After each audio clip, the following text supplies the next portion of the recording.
మూలన కూర్చుని మునక్కాయలు ఆలోచిస్తున్నాయి. తెచ్చి 1 వీక్ అయింది. ఇంకా ఏంటి ఇది నన్ను పట్టించుకోవట్లేదని. సోఫాలో కూర్చొని నేను ఆలోచిస్తున్నా ఈరోజు ఏం కర్రీ చేయాలని. సడన్‌గా ఇన్‌స్టా చూస్తుంటే నాకు ఒక రీల్ కనిపించింది మునక్కాయ కర్రీ. సరే మన దగ్గర కూడా ఉన్నాయి కదా! దీన్ని పని పడదామని వచ్చాననమాట కిచెన్‌లోకి.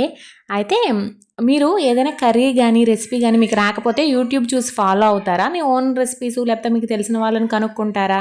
నేనైతే మాక్సిమం వచ్చినట్టో రానట్టో ఫస్ట్ ట్రై చేసేస్తా. తర్వాత ఏంటంటే హిట్టో ఫట్టో ఏదో ఒకటి అవుతుంది కదా! హిట్ అయితే ఓకే. ఫట్ అయితే యూట్యూబ్‌కెళ్ళిపోతా. యూట్యూబ్‌లో కూడా విస్మయ్ ఫుడ్ ఛానల్ ఒక్కటే ఫాలో అవుతా. అయితే ఇన్‌స్టాగ్రామ్ స్క్రోల్ చేస్తుంటే ఆయన విస్మయ్ ఫుడ్ ఛానల్‌లోది మునక్కాయ రెసిపీ కనిపించింది.